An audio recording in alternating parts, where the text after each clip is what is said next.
If you're looking to make 2025 your best Yarny year ever, then I've got 8 things for you to do right now to ensure that happens. Now, having your best Yarny year could mean so many different things to so many different people.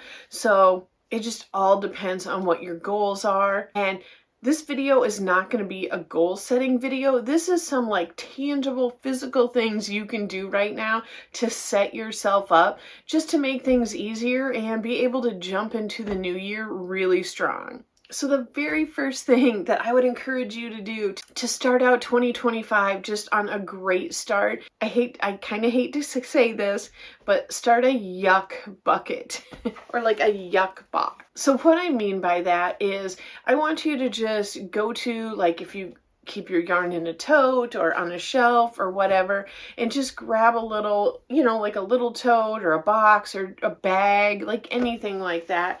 And just find a few yarns that they just don't feel you. Like you've had them, they have been around forever. And when you see them, you're just kind of like, why do I have that? So take any of those that you just happen to see. I don't think you need to deep dive into your yarn stash. I don't think you need to go out like desperately trying to find stuff, but just kind of briefly breeze through your yarn stash. And when you come across something and you're just like, why did I buy this? That's a good sign that that needs to go in your yuck basket. And it doesn't mean the yarn is yucky, but it just means it's not right for you. And when you clear that out, you're going to have a better view of the yarns that do inspire you. You will have more room to bring in yarns that you love. And it's just really kind of a great way to start out the year on a clean slate. Now, I'm not saying that you need to actually get rid of these yarns at this point in time. I know I get decision fatigue. So if I'm going through and looking at my yarn and being like, oh, I could give this to so-and-so, or this is too nice to take to a thrift store, like things like that, it gets all jumbled up in my mind. And then I end up not making any decisions and not pulling out of the yarn stash. So that's why I think it's great to just put all those ones that you're kind of about and just put them together in a box, and then later on a different day, maybe when you're feeling a little bit more energetic or motivated, or you just feel like you have the extra bandwidth to address it then and figure it out. But get them out of your stash and just clear up that area for inspiration. So the second thing that I'm going to encourage you to do to make 2025 great is clean your yarn room. Nobody wants to hear that, do they? I know, I get it. I have to just do it periodically, and I don't really enjoy it, but it is what it is. I actually put together a video a while back, and I will link it up here, and I think it's like 20, maybe 25, but I swear it's like 20 1-minute activities to clean your yarn room. So each of the activities take like a minute to do, and I'll link that. It is a great place to get started, and even if you don't accomplish anything on your list, if you went through that list, I think you would be, just miles ahead of where we currently are right now at the end of the year. So I'll link that. It's really easy stuff that won't get you like overwhelmed, because trust me, I can get pretty cleaning overwhelmed, and that's not something I want to do, and I don't want to do that to you. So everything on that list is pretty darn easy to do. Now, the next activity is going to be a little bit more in-depth, and anytime there is like an in-depth activity or a research mode, I always think we need to set a timeline. So what I would encourage you to do is to set a 2025 bucket list, but simultaneously set a time limit for yourself. Maybe it's a week to do research. Maybe you want to spend the first week of the new year or the first 2 weeks Maybe you only need a weekend. Maybe you only need New Year's Day. I don't know. But by setting out your intentions and really like kind of filtering out like all of the ideas floating around, I think it's going to help you actually get a lot more done that you want to get done and feel more satisfied and just feel like a greater sense of accomplishment. So to break it down a little bit more, I think that searching through your patterns is a really great idea. If you are a person who like prints out patterns, I think this is great. You could, go down and while you're watching a movie or TV or something, just kind of go through and find some. I don't think by having like a bucket list, I don't think that that means you have to do everything on that list in the year. I think that could be really setting yourself up for disappointment if you set the stakes too high. But I think that if you compile, maybe only like 20 or 25 different patterns, it's still more than you could probably do in the year, but just have like your favorite ones or like the ones that spark the most joy when you look at them or like give you, excitement, like a little butterfly in your stomach when you see that. Pull those patterns, but definitely, limit how many you do, but also go into it knowing like this is just like in an optimal world where you have all the time you need, like what would I get done? And then kind of go through it little bit by little through the year and take the ones you want. But right now we're just compiling the patterns and seeing the ones that we really like. Now, if you are an online pattern collector, I think you need to be just a little bit more mindful because it is so easy to accidentally get lost down a rabbit hole online and just blow through hours and hours just looking at patterns. Or you start out looking at patterns and then you wind up like 5 steps later, like looking at something completely different and you don't even realize you've gotten there. So definitely be more mindful if you're online, but if you're looking through your Ravelry or your Pinterest or like your watch later videos or whatever, just start like jotting them down or store them in another place online. Start a different folder, start something where you have like those 20 or 25 bucket list patterns and compile them there. Do whatever you're more comfortable with and what you are far more apt to actually look at. I know for me, it's like when I store things digitally, I often just 100% forget that things are there because if I don't see it, I forget it exists. I think that's called object impermanence. Make sure you know, like maybe it's making a list of where to find those. Maybe like if you have, the little notepad section in your phone, you can write a list on there so that you can bring it up and know where to look for those. You could put the links in there. Could be like a Google Doc. That would be another great way where you could just have all the links and you could access that super easy. And then once you've got your bucket list of patterns, I have talked about this before and I'm so glad I did this because it has made I don't know why I slapped my hand so hard there. I got really excited. But having a use first bin has really helped me out. It's helped me not want to go shopping as much, and it just makes me feel more satisfied with the yarn I have. So if you don't know, my use first bin is a clear tote and it's got a lid on it, also clear, again, because of the object impermanence. But what I did, this is my guest room and it's my yarn room. I've got one closet over here. It's very small. I have to stack some things in totes in the closet. It's what I have. It's what we're doing. It's not ideal, but that's how I have yarn here. And so what I have is this use first bin where I went through my yarn last year and pulled out the ones that I want to use first. So this can be seasonal. I did suggest that as well. Like if you know, certain times of year, like right now in my use first bin, I have like some Colorama Halo, like real, like warm feeling, plushy, furry type of yarns where probably towards, March or April, I'm going to take some of those out if I haven't used them, put them on my shelf in the closet, and then fill my use first bin with maybe some more cottons or some lighter weight and just maybe colors that feel like they would go in a project that I would want to be doing spring and summer. Maybe it's cottons where if I want to make like a bag or, a summer hat or summer shawl or something like that, I might put those in my use first bin. But if you're not even thinking seasonally at all, just put the yarns that you love the most and you want to use first in the bin. And here in this room, like I said, it is a guest room, so it does have to double, even though we don't have guests very often. It's easily maneuverable. I have it in the tote, so when someone comes over, I can just put it in the closet. But oftentimes I leave it sitting out here on the bed that you can't see, that's right over there. Because when I walk in this room, I can see all those yarns that I love. I don't have to go digging for them. I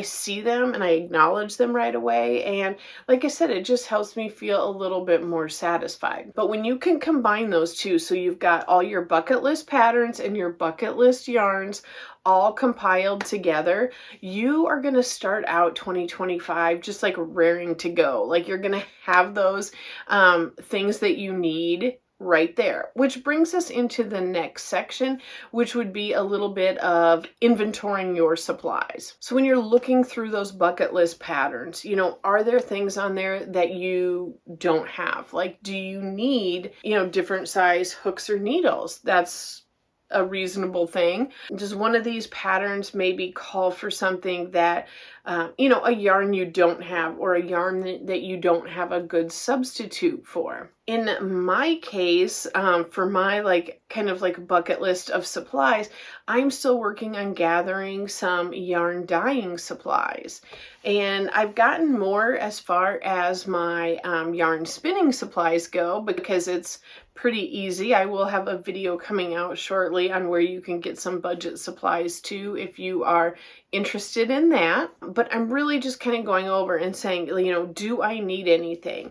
I did ask for, at Christmas time, one of the things I got was like a 3mm clover hook, because I don't have a lot of the smaller ones and I've been getting into finer yarn a lot more. But I did find that I like the clover with the, I don't know why, it's not a more, I can't think of what it is. It's like kind of gold, or like gold plastic. But with those fine ones, I do kind of like how lightweight it is, but how the plastic is a little bit bigger for my hand. So I asked for a 3mm. So look through your supplies, see if there's anything you need, and really make that a priority to get the supplies that you need for your bucket list projects. And if it's not something like, a $6 or $7 crochet hook, if it's something that, it might be a little more investment, then what I would encourage you to do is to really look at your budget for the year. And you might not be able to accomplish your entire goal in 2025, but if you can set up a little bit of a savings, just putting a little bit of money aside, every week or every month or whatever, to get that larger purchase. Maybe you're looking for, somebody put it down in the comments because I can't think of the name of it, but there's those really nice knitting needles that I know a lot of people want or are a little bit envious of. I think they're more like heirloom quality. Maybe it's something like that. Maybe it is a spinning wheel. Maybe it is a drum carder. Maybe it's an e-spinner. There's so many different things that it could be.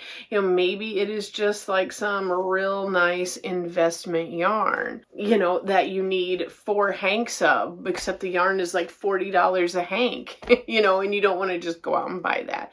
start your savings in January and kind of plan out like how long it'll take you of doing reasonable amounts. And maybe you can get that still in this year. Or if it's, something larger, like I talked about, like the spinning wheel, kind of look at like, okay, so if there's 52 weeks in the year and a spinning wheel is $520, it's not though. It'd be like $10 a week, right? Different things like that. Like figure out like what can you set aside reasonably and break it down so that it gets you closer to having your best Yarny year ever. So with the new year, so many of us get new planners. And I am really guilty of being like this new planner style with this, these new things in this planner is totally going to get me organized. And, I do really good for a few months. And as the year goes on, I put less and less in there and open it less and less frequently. I have had a little bit more expensive planners. I have had planners that are like goal setting planners. Like I've tried lots of planners. Right now, I actually have a planner that came from the Dollar Tree. So I've kind of gone in the other direction. Anyway, the point of that is, we've got these new planners. It's that time of year. We're starting to plug in things for January and on. And if you really want 2025 to be your best Yarny year, you are going to have to make yourself and your yarn a priority. And I know that can be so much easier said than done. If you've got little kiddos, if you've got, a lot of responsibilities in the home or out of the home, we all have a lot of just different scenarios, and I totally get that. But it is something where if you're wanting to prioritize and really like get ahead, you won't, should I say this? You won't achieve your best year ever if the only times you're doing it are by accident or by happenstance. You will need to prioritize it. So it is the time to really look in your schedule and see what you can do. I have heard of moms that, take their crochet or knit with them. So when they're in the pickup line and, they're waiting there 30 minutes or whatever, they can work on it. I crochet every day on my way to work. I am not the driver, I'm a passenger. But, are there other activities that can maybe be moved around? Can you ask for help from someone in a certain area? Is it something where it would make more sense to, that like time money ratio where it's like, maybe if I had someone come in and, spend an hour cleaning my house once a month, and then, they're faster and more efficient. And, if it would take me 3 or 4 hours to do that, is it worth, paying that person so I can work on this and my time can be devoted to that? Is it something where, maybe, you get like home delivery meals sent to you where all that planning is already done and it comes and everything's chopped and you just throw it in the pan? Or, if you live in an area, I don't live where I can do this, but, is it something where you can Instacart your groceries to your house where, instead of going and spending an hour and a half in the grocery store, you can get those delivered? I don't know. It's all, it's different for everyone's finances, everyone's location, but I just kind of want to get the creative juices flowing a little bit there about like what can be done for you to wiggle things around. This is something I have to work at, but just because I've always done something a certain way does not mean that it is actually working and that I should continue it. Get creative. If you have a family, ask them. Be like, I'm working on this goal. I want to do this. I need a little bit more time. I need an extra half hour a day. See what they'd be willing to pitch in on. There's all sorts of things, but if you think that you will just happen to have time to work towards whatever it is you're trying to do, I can guarantee the odds are we are all so busy and also easily distracted, myself included, that it's going to be hard to make 2025 your best Yarny year ever, like accidentally or by happenstance. You're going to have to go at it with a purpose, and that means scheduling out time. And this, I think, is good no matter what, not just if you're trying to really accomplish some Yarny goals, but it is to really take a look at the influences around you. Are they positive or negative? Are they building you up or are they dragging you down? I want to give an example too where there's some different accounts that I used to follow on Instagram or Facebook or whatever. And I felt like even though I wasn't interacting with these people, like writing or talking or anything like that, when I saw like their posts and stuff like that, I felt crappier. Either about myself or my situation, or I just didn't like how I was reacting to what these different accounts were posting. So if I felt myself getting more negative inside, then I was like, ooh, we got to cut this off. So take a look and see what influences are really in your life.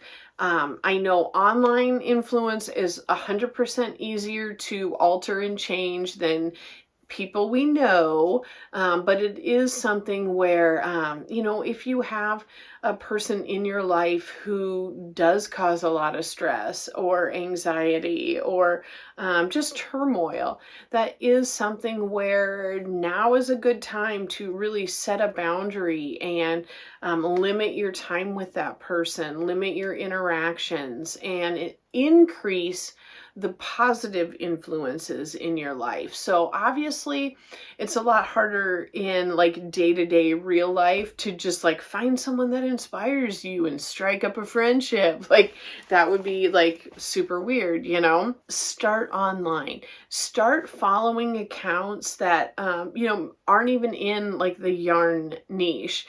Just like positive channels that whether there are like motivational or spiritual or whatever it is that really strikes a chord with you.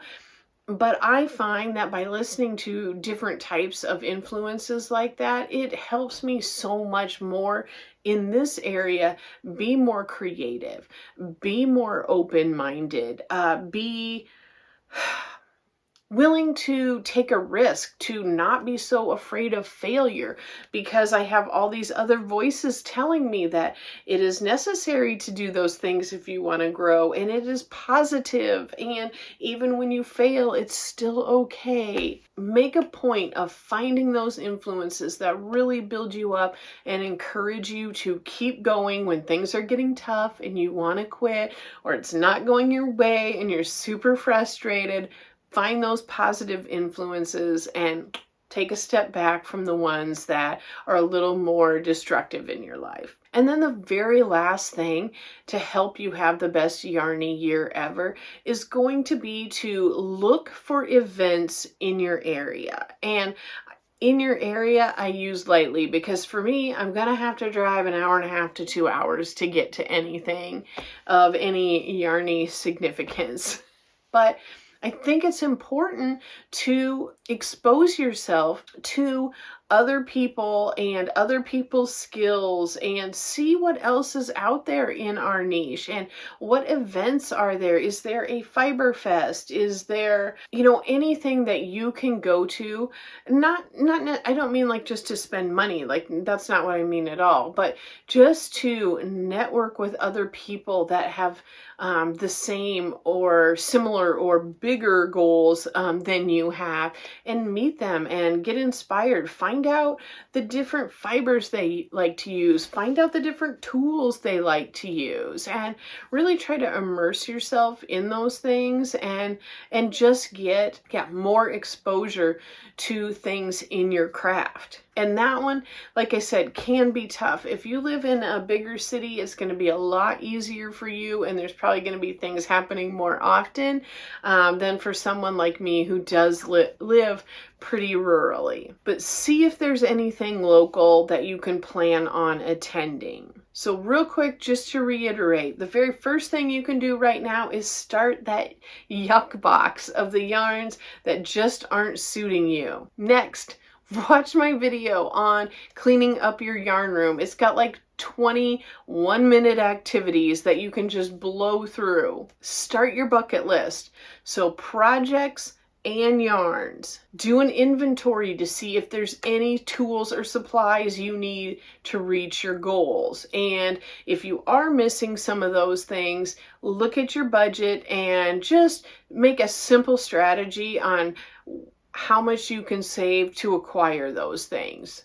Look at your schedule. See what can be changed. Talk to your family if need to, and really work at scooting some stuff around. And I feel like I don't know if I should say this or not. This applies to me. So if you feel like I'm talking to you and singling you out, I'm not.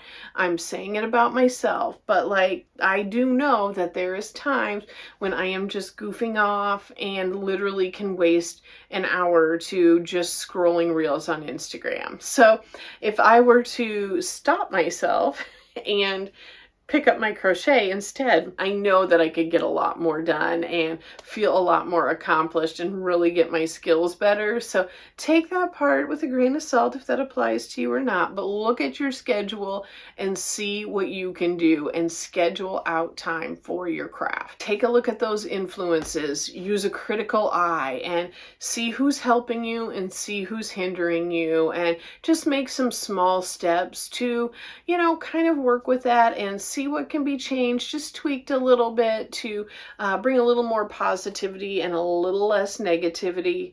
And then finally, check out to see if there's any events anywhere near you anytime this year that you can participate in. I hope you have the best 2025, and I hope these tips will help you kick it off in high gear and get started reaching whatever yarn related goals you have. Thank you so much. Bye.